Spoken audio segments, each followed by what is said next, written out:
کیا آپ کو معلوم ہے کہ وہ کون لوگ ہیں جو فرشتوں کو اللہ کا بیٹا مانتے ہیں؟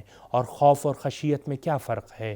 وہ کون لوگ ہیں جن کی معافی نہیں ہے اور ان کا ٹھکانہ جہنم ہے؟ ان سوالوں کے جواب کو جاننے کے لیے اس ویڈیو کو آخر تک ضرور دیکھیں۔ اعوذ باللہ من الشیطان الرجیم، بسم اللہ الرحمن الرحیم، اللہم صلی علی محمد وآل محمد وعجل فرجہم۔ ناظرین محترم، السلام علیکم۔ تفسیر نور کے اس پروگرام میں ہم آپ کو خوش آمدید کہتے ہیں۔ ناظرین، الحمدللہ اب تک ہم نے سورہ انبیاء کی 25 آیتوں کی تفسیر کو جان لیا ہے، اور آج کے اس ایپیسوڈ کی پہلی آیت کی تفسیر کو جاننے کے لیے آئیے چلتے ہیں پہلے اس کی تلاوت اور ترجمے کو سنتے ہیں۔ كتاب أنزلناه إليك مبارك ليدبروا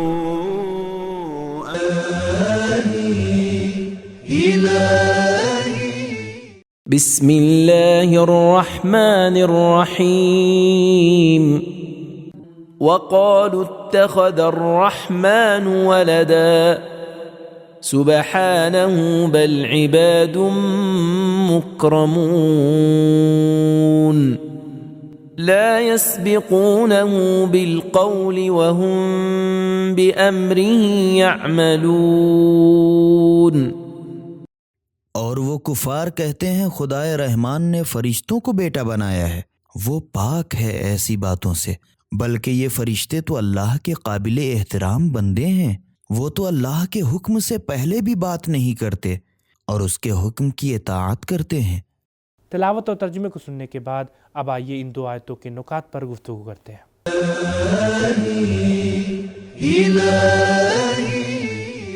نمبر 1، یہ عقیدہ کہ فرشتے خدا کے بیٹے ہیں صرف مشرکین کا عقیدہ نہیں تھا، یہود و نصارہ کا عقیدہ بھی یہی تھا۔ نمبر 2، مکرمون کے کلمے کا اطلاق فرشتوں پر اس وجہ سے ہے کہ وہ خداوند متعال کے اولین بندگان میں سے ہیں۔ دوسری بات یہ ہے کہ ان کی بندگی خلوص پر قائم ہے۔ نمبر 3، کلمہ رحمان سے مشرکین بھی واقف تھے کہ یہ خدا کا نام ہے، قالوا اتخذ الرحمن۔ نمبر 4، جو انسان پر حاکم ہے اس کے احوال و خیالات اس کے فیصلوں کو متاثر کرتے ہیں۔ چونکہ انسان جسم رکھتا ہے اس لیے اسے اولاد کی حاجت ہوتی ہے۔ خداوند متعال کی ذات جو جسم و جسمانیت سے منزہ و پاک ہے، اس کے بارے میں وہ گمان کرتا ہے کہ اسے بھی اولاد کی ضرورت ہے، جبکہ ایسا نہیں ہے۔ اب آئیے دیکھتے ہیں کہ ان دو آیتوں میں ہمارے لیے کیا اہم پیغام بیان ہوئے ہیں۔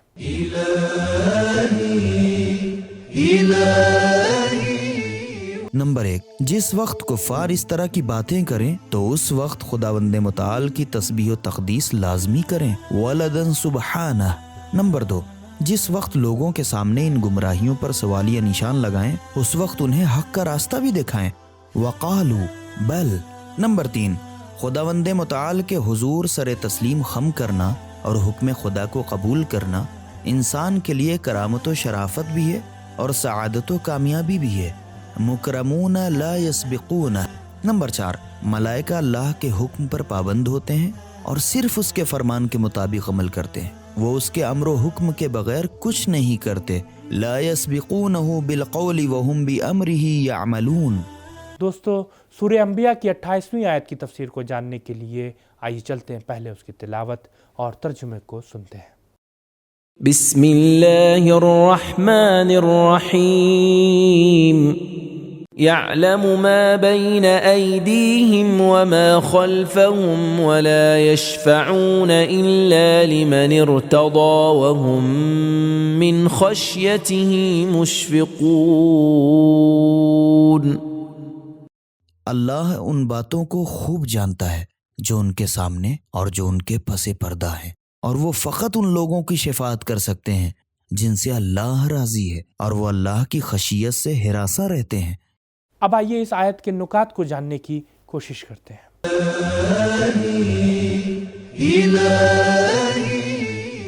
خوف کے معنی ہے گناہ سے ڈرنا، جبکہ خشیت کے معنی ہے عظمت الہی کا خوف دل میں رکھنا اور اس کے ساتھ تعظیم بھی ہو اور احترام بھی ہو۔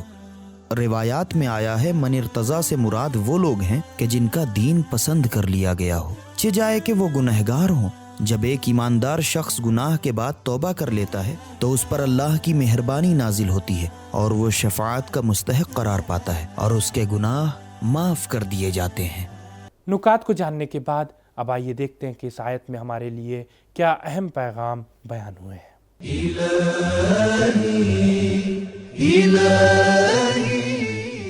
نمبر 1، خداوند متعال کو بے چونو چرا قبول کرنا ایک عظیم مقام رکھتا ہے کہ وہ ہر چیز کو جانتا ہے۔ بِأَمْرِهِ يَعْمَلُونَ يَعْلَمُ، جب انسان اس امر کی طرف متوجہ ہوتا ہے کہ خداوند متعال کی ہر سو نگاہ ہے اور وہ ہماری ہر حرکت کو جانتا ہے، تو یہی چیز خشیت کے ساتھ خدا کو تسلیم و قبول کرتی ہے۔ نمبر 2، خداوند متعال کا علم گزرے اور آنے والے حالات پر برابر ہے، برخلاف انسان کے اسے صرف گزشتہ کا علم ہوتا ہے، مستقبل کا نہیں۔ یعلم ما بین ایدیہم وما خلفہم۔ نمبر 3، خداوند متعال کے حضور تسلیم و بندگی شفاعت کا ذریعہ ہے۔ عباد مکرمون لا یسبقونہ ولا یشفعون۔ نمبر 4، فرشتے بھی اہل شفاعت سے ہیں، لا یشفعون الا لمن ارتضی وہم۔ نمبر 5، شفاعت اہلیت چاہتی ہے، شفاعت ان کی ہوگی کہ جن کے دین سے خدا راضی ہوگا، الا لمن ارتضی۔ نمبر 6، جتنی کسی کو معرفت خداوندی ہوتی ہے اس قدر اس میں خشیت ہوتی ہے۔ وَهُم مِّن خَشْيَتِهِ مُشْفِقُونَ، مقام عصمت خداوند متعال کی مشیت سے مانے نہیں ہے۔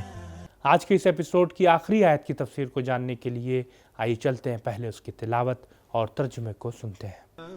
بسم اللہ الرحمن الرحیم ومن يقل منهم إني إله من دونه فذلك نجزيه جهنم كذلك نجزي الظالمين۔ اور ان میں سے جو کوئی یہ کہہ دے کہ اللہ کے علاوہ میں بھی معبود ہوں تو ہم ان کو جہنم کی سزا دیتے ہیں، چنانچہ ہم ظالموں کو اس طرح سزا دیا کرتے ہیں۔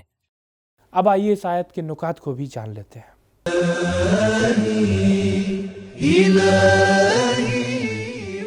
شاید اس آیت کے معنی یہ ہوں کہ جس طرح مثال ہے دروازے سے کہیے تاکہ دیوار سنے۔ فرشتوں کے بارے میں کہا گیا ہے کہ اگر وہ بھی دوسروں کو شرک کی دعوت دیں تو انہیں بھی جہنم جانا پڑے گا۔ یہ بات کہہ کر انسان کو سمجھایا گیا ہے کہ شرک کی سزا سخت ہے۔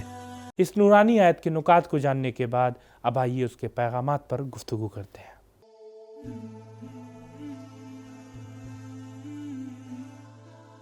نمبر 1، دعوت شرک کسی کے لیے بھی قابل قبول نہیں ہے اور مشرک کی کسی صورت میں بخشش نہیں ہے۔ وَمَن يَقُلْ مِنْهُمْ۔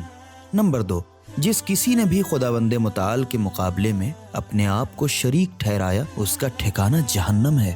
انی الہ من دونہ فذلک نجزیہ جہنم۔ نمبر 3، خداوند متعال کی طرف سے جاری شدہ سزائیں اس کی سنت کے مطابق ہیں اور یہ ایک ہمیشہ باقی رہنے والا قانون ہے۔ کذالک۔ نمبر 4، مشرک ظالم ہے اور ظالم کی سزا جہنم ہے۔ نجزی الظالمین۔ تو دوستو آج کے اس ایپیسوڈ میں ہم نے بہت سی اہم باتوں کو جانا، جس میں سے ایک یہ تھا کہ مشرک کی کبھی بخشش نہیں ہو سکتی۔ انشاءاللہ کل پھر ملاقات ہوگی کچھ نئی آیتوں کی تفسیر کے ساتھ، تب تک کے لیے خدا حافظ، فی امان اللہ۔ سبیل قرآن، قرآنی سماج کی پہچان۔